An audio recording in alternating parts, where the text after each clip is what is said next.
बढ़ा हुआ है।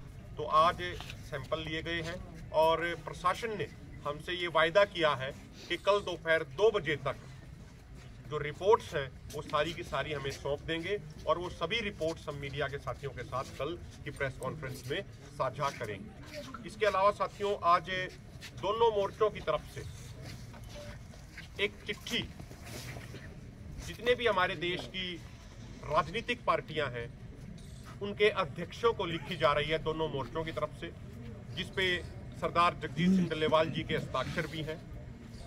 2-3 दिन पहले सरदार जगजीत सिंह डल्लेवाल जी ने ये भावना जताई थी कि तमाम राजनीतिक पार्टियों को एक चिट्ठी लिखी जाए ताकि वो भी अपना स्टैंड, वो भी अपना मत क्लियर कर सकें कि क्या वो एमएसपी गारंटी कानून के पक्ष में खड़े हैं या एमएसपी गारंटी कानून के विरोध में खड़े हैं। ये उनको अपनी चीजें क्लियर करनी चाहिए। तो आज ये एक चिट्ठी ये तमाम राजनीतिक पार्टियों के अध्यक्षगणों को हम ये लिख रहे हैं दोनों फोरमों की तरफ से, डिजिटल माध्यम से भी और पोस्ट के माध्यम से भी ये उनको साझी की जाएगी। और आप देख सकते हैं कि नीचे इस पे सरदार जगजीत सिंह डल्लेवाल जी के हस्ताक्षर भी हैं और दोनों मोर्चों, संयुक्त किसान मोर्चा गैर राजनीतिक और किसान मजदूर मोर्चा की तरफ से ये चिट्ठी लिखी जा रही है। मैं इसका एक बेसिक कंटेंट आपको पढ़ के थोड़ा सुना देता हूं। माननीय एमएसपी गारंटी कानून के लिए मैं जगजीत सिंह डल्लेवाल पिछले 45 दिनों से आमरण अनशन पर हूं और मेरी नाजुक तबीयत के बारे में आपको सूचना मिल ही रही होगी। हम 13 फरवरी 2024 से सड़कों पर बैठे हैं। हमारी कोई नई मांगे नहीं हैं, बल्कि अलग अलग समयों पर सरकारों द्वारा किए गए वायदों को पूरा कराने के लिए हम आंदोलन कर रहे हैं। 13 फरवरी से शुरू हुए हमारे आंदोलन में पुलिस की हिंसात्मक कार्रवाई में एक किसान शुभकरण सिंह की गोली लगने से शहादत हुई, 5 किसानों की आंखों की रोशनी चली गई एवं 434 किसान घायल हो गए। पहले सिर्फ किसान एवं खेती और मजदूर ही एमएसपी गारंटी कानून की मांग कर रहे थे, लेकिन अब तो खेती के विषय पर बनी संसद की स्थायी समिति ने भी अपनी रिपोर्ट पहला volume point number 7 page number 54 पर स्पष्ट कर दिया है कि एमएसपी गारंटी कानून बनाया जाना चाहिए और इससे किसानों, ग्रामीण अर्थव्यवस्था एवं देश को बहुत फायदा होगा। एमएसपी गारंटी कानून से किसानों की क्रय शक्ति बढ़ेगी, जिससे देश की अर्थव्यवस्था को बहुत फायदा होगा। यह संसद की सर्वदलीय कमेटी है जिसमें सभी राजनीतिक पार्टियों की तरफ से 31 सांसद शामिल हैं। 2011 में जब माननीय प्रधानमंत्री नरेंद्र मोदी जी गुजरात के मुख्यमंत्री पद पर रहते हुए उपभोक्ता मामलों की कमेटी के चेयरमैन थे, तो उन्होंने तत्कालीन प्रधानमंत्री माननीय डॉक्टर मनमोहन सिंह जी को रिपोर्ट भेजकर कहा था कि किसी भी व्यापारी द्वारा किसी भी किसान की फसल सरकार द्वारा निर्धारित एमएसपी से नीचे नहीं खरीदी जानी चाहिए और इसके लिए कानून बनाया जाना चाहिए। लेकिन 2014 में सत्ता में आने के बाद पीएम मोदी ने अब तक अपनी खुद की सिफारिश को ही लागू नहीं किया है। किसानों की आत्महत्या रोकने के लिए बनाए गए डॉक्टर स्वामीनाथन आयोग ने 2006 में अपनी रिपोर्ट दी। 2014 तक यूपीए की सरकार यानी कांग्रेस की सरकार सत्ता में रही, लेकिन उन्होंने रिपोर्ट लागू नहीं करी। 2014 के लोकसभा चुनाव प्रचार के दौरान माननीय नरेंद्र मोदी ने वायदा किया था कि वे प्रधानमंत्री बने तो स्वामीनाथन आयोग के C2+50% फार्मूले के अनुसार फसलों का एमएसपी तय करेंगे। 2014 में सत्ता में आने के बाद 2015 में सुप्रीम कोर्ट में सुनवाई के दौरान केंद्र सरकार ने हलफनामा देकर कहा कि वे स्वामीनाथन आयोग की रिपोर्ट लागू नहीं कर सकते हैं। 2018 में पंजाब की चीमा मंडी में 35 दिन धरना देने के बाद में माननीय अन्ना हजारे जी एवं माननीय जगजीत सिंह डल्लेवाल जी ने दिल्ली के रामलीला मैदान में आमरण अनशन किया था।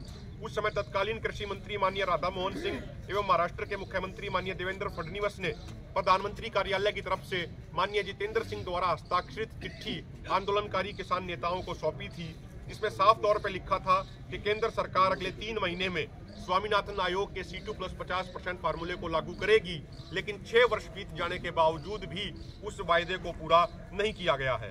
2020-21 में 378 दिनों तक चले आंदोलन को स्थगित करते समय 9 दिसंबर 2021 को एक चिट्ठी कृषि मंत्रालय द्वारा हमें सौंपी गई थी, जिसमें हर किसान के लिए एमएसपी सुनिश्चित करने, खेती कार्यों को प्रदूषण कानून से बाहर निकालने, लखीमपुर खीरी के घायलों को उचित मुआवजा देने, बिजली बिल को संसद में पेश करने से पहले किसानों से चर्चा करने एवं आंदोलनकारी किसानों पर आंदोलन संबंधित तमाम मुकदमे वापस लेने के लिखित वायदे किए गए थे, जो आज तक अधूरे हैं। हमारे देश में किसानों के लिए पिछले 77 सालों में सबसे दुर्भाग्यपूर्ण बात यह रही है कि जब कोई राजनीतिक पार्टी विपक्ष में होती है तो किसानों के हित में बात करती है, लेकिन जब सत्ता में आती है तो किसानों से किए वायदों को भूल जाती है। मैं एमएसपी गारंटी कानून बनवाने के लिए आमरण अनशन करते हुए अपनी जिंदगी कुर्बान करने के लिए मानसिक तौर पे तैयार हूं। लेकिन एक बात हमें ध्यान रखनी चाहिए कि यदि किसानों से किए वायदों को पूरा कराने के लिए मेरे जैसे एक साधारण किसान की शहादत होती है तो हमारे देश के तमाम राजनीतिक वर्ग के ऊपर ऐसा धब्बा लगेगा जिसे वे कभी साफ नहीं कर पाएंगे। मेरी शहादत के बाद जब इतिहासकार इतिहास लिखेंगे तो वो ये सवाल भी पूछेंगे, क्या उस समय राजनीतिक पार्टियों, सत्ता और विपक्ष ने अपनी जिम्मेदारी सही ढंग से निभाई जब देश के किसान एमएसपी गारंटी कानून बनवाने के लिए ठिठुरती ठंड में सड़कों पर बैठे थे। 21वीं सदी में हम एक तरफ $5 ट्रिलियन की अर्थव्यवस्था एवं 2047 तक विकसित भारत बनाने की बात करते हैं, लेकिन दूसरी तरफ हमारे देश के किसान आत्महत्या करने पर मजबूर हैं। आज समय की नजाकत को समझते हुए एमएसपी गारंटी कानून के मुद्दे पर सभी राजनीतिक पार्टियों को आपसी मतभेद भुलाकर एकजुट होना चाहिए ताकि किसानों की आत्महत्या रोकी जा सके। ये पत्र हम पोस्ट के माध्यम से भी और डिजिटल माध्यम से भी जितनी भी राजनीतिक पार्टियां हैं उनके अध्यक्षों को भेज रहे हैं ताकि वो भी अपना स्टैंड, उनकी पार्टियां भी अपना स्टैंड है वो क्लियर कर सकें। इसके अलावा साथियों एक बात और भी हमारे मोर्चों ने मीटिंग करके तय करी है कि जिस तरीके से हमारा कल का भी कार्यक्रम है उसके बारे में भी हमारे अन्य नेतागण बात रखेंगे। 12 तारीख से हरियाणा से, राजस्थान से, अलग अलग राज्यों के अलग अलग जिलों से हमारे किसानों के बड़े जत्थे यहाँ पे आएंगे। जैसे 12 तारीख से हिसार से एक बड़ा जत्था किसानों का यहाँ पे आएगा। 13 तारीख को हरियाणा के सोनीपत जिले से बड़ा जत्था किसानों का आएगा। 14 तारीख को कैथल से आएगा। 15 तारीख को जींद जिले से आएगा। 16 तारीख को हमारा पानीपत जिले से आएगा। उसके बाद फतेहाबाद से, सिरसा से, गंगानगर से, हनुमानगढ़ से, तमाम जगहों से किसानों के जत्थे हैं वो लगातार बहुत बड़ी संख्या में यहाँ पे आएंगे और मोर्चे को मजबूती देने का कार्य करेंगे। मैं निवेदन करता हूँ आदरणीय काका सिंह कोटड़ा जी वो अपनी बात रखें।